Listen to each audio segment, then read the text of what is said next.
గారికి అదేవిధంగా చక్రవర్తి గారికి అందరు కూడా నమస్తే. రైట్. చక్రవర్తి గారు డ్యామేజ్ అయిపోయింది, డ్యామేజ్ అయిపోయిన తర్వాత ఆ రెప్యుటేషను అది మీడియాలో అవ్వచ్చు, లేకపోతే ప్రీ జడ్జింగ్ జరిగిపోతూ ఉంటుంది. జరిగిపోయిన తర్వాత వారి మీద ఒక ముద్ర పడిపోయింది. ఇందాక జస్టిస్ చంద్రకుమార్ గారు చెప్పినట్టు ఎవరైతే ఆ తప్పులు చేశారో వాళ్ళని విచారించటం, వాళ్ళ మీద శిక్ష వేయటం అన్నది ఒకటి. అట్లా కాకుండా వీళ్ళు ఎట్లా మరి how to come up in life, వాళ్ళు ఎట్లా బయటకు వచ్చి వాళ్ళ నిర్దోషిత్వాన్ని మళ్ళీ ప్రూవ్ చేసుకొని మళ్ళీ ఎలక్షన్స్ దాకా ఆగాల్సిందేనా? 3 రకాలుగా జరుగుద్ది కదా. జ్యుడిషియల్ వెర్డిక్ట్ ఏమో లీగల్గా చూస్తుంది, తర్వాత ఎలక్షన్స్ ఏమో పొలిటికల్ ఆన్సర్ ఇస్తుంది, నెక్స్ట్ వచ్చి హిస్టరీ ఒకటి ఏది చెడు ఏది మంచి అని చెప్పుద్ది. మళ్ళీ ఎలక్షన్స్ దాకా ఆగాల్సిందేనా? లేకపోతే ఇప్పుడు ఏమన్నారు కేజ్రీవాల్ ఇవాళ ఎలక్షన్ పెట్టండి, నేను కన్నా గెలవకపోతే నేను రాజకీయాలను తప్పుకుంటానన్నారు. That is a challenge given by Kejriwal. అట్లాగే కవిత ఏమన్నారు, నేను ఎన్నాళ్ళు సఫర్ అయ్యాను, ఇవాళ నాకు న్యాయం జరిగింది అన్నారు. తర్వాత మళ్ళీ వీళ్ళు పొలిటికల్గా ఎలక్షన్ వచ్చిన దాకా ఆగాల్సిందేనా? లేకపోతే వీళ్ళకి ఏమన్నా ఇంకా వేరే మార్గం ఉందా వీరి బాధను ఆపడానికి? ఒకటి, మనం న్యాయ వ్యవస్థలో ఉన్న దురదృష్టకర పరిణామం ఏంటంటే రాంగ్ఫుల్ కన్విక్షన్. ఇక్కడ కన్విక్షన్ అంటే వాళ్ళకి నేరం జరిగిందని శిక్ష పడలేదు. So it is very difficult. కానీ ఇతర దేశాల్లో రాంగ్ఫుల్ కన్విక్షన్ కాంపన్సేషన్ ఉంది కొంతవరకు కవర్ చేయడానికి. కాకపోతే ఇది వాళ్ళకి జరిగిన నష్టానికన్నా రాజకీయంగా జరిగిన నష్టం. రాజకీయ క్రీడలో ఎన్నికల్లో వాళ్ళని ఓడించడానికి చేసిన పని. So no, I don't see any solution sir.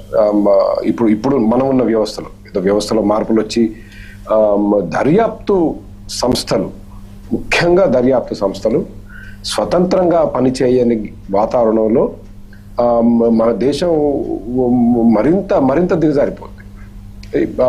ఇందుకే చాలా రాష్ట్రాల్లో, అమెరికాలో చాలా రాష్ట్రాల్లో పోలీసు బాస్ను ఎన్నుకుంటారు ప్రజలు.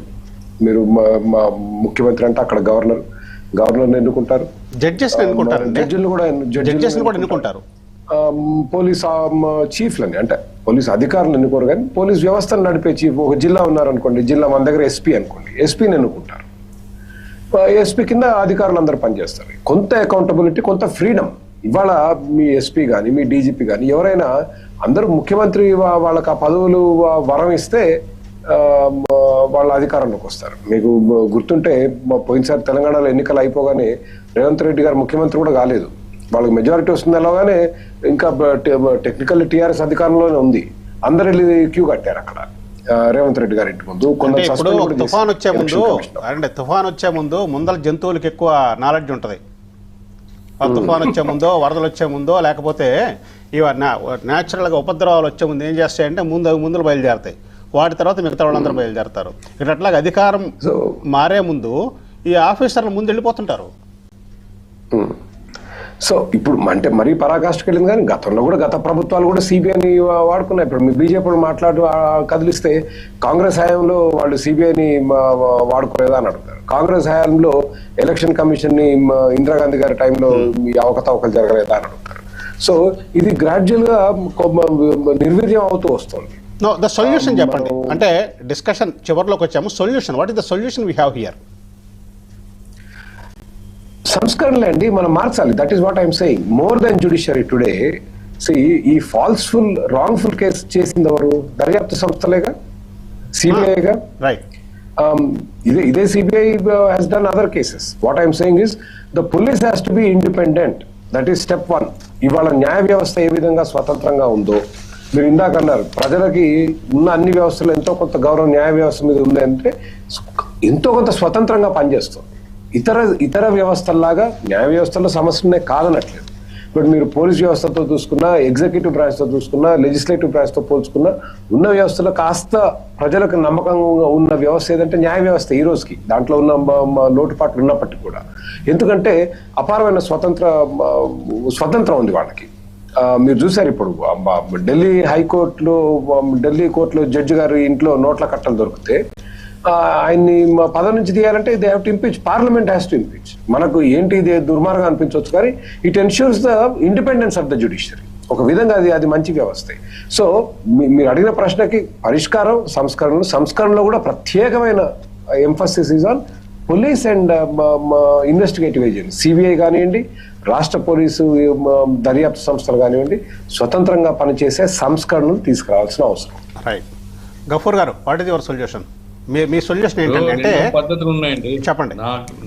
నాకు తెలిసినంత వరకు లేదా నా మెదడుకు దొరికిన పద్ధతిలో ఒకటి, భారత్ అంటే చంద్రకుమార్ గారు చెప్పాలి సబ్జెక్ట్ టు కరెక్షన్, ఎందుకంటే ఆయన హైకోర్టు జస్టిస్ గా పనిచేశారు కాబట్టి ఆయనకు బెటర్ ఐడియా ఉంటుంది. ఆయన కూడా చెప్పారు, ఎవరైతే ఈ కేసు ఇప్పుడు తప్పుడు కేసు ఒకటి ప్రూవ్ అయింది, జడ్జి కొట్టేసినారు దాన్ని ఛార్జ్ షీట్ ను.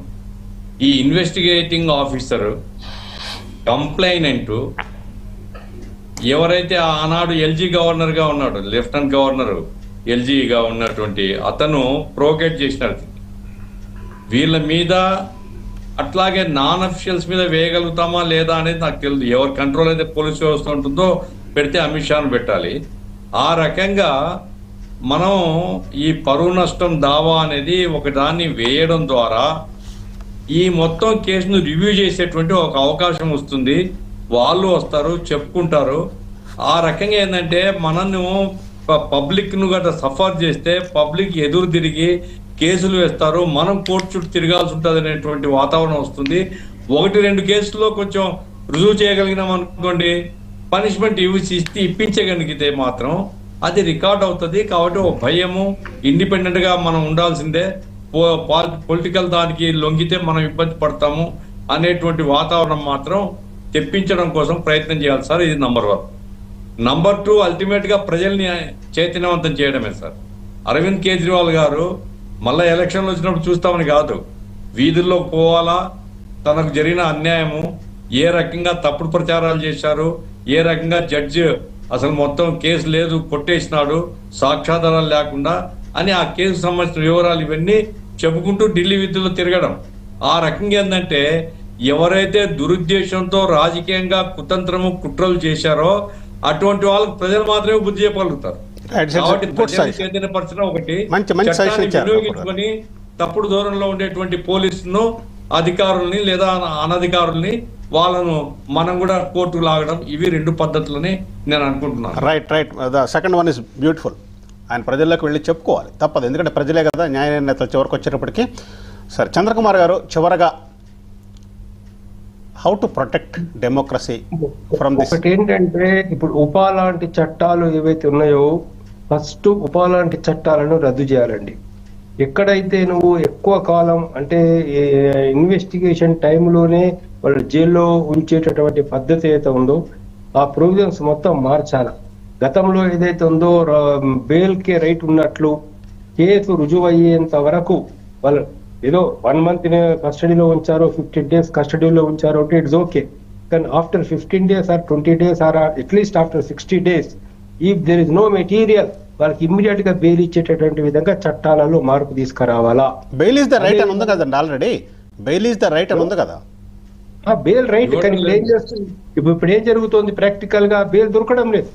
ఇప్పుడు మనకు ఉమర్ ఖాలిద్ కేసు తీసుకున్నా, వరవర్రావు గారి కేసు తీసుకున్నా, లేకపోతే ఆయన సాయిబాబా కేసు తీసుకున్నా, పాప ఆయన 7 ఏళ్ళు జైల్లో ఉండి తర్వాత చనిపోయినటువంటి పరిస్థితి అందులో.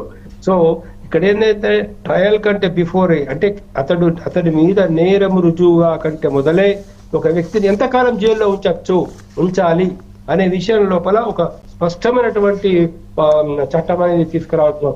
అబౌవ్ 60 days తర్వాత తప్పనిసరిగా బెయిల్ ఇవ్వాల్సిందే అనేటటువంటి విధంగా చట్టంలో మార్పు తీసుకునే అవసరం ఉంది.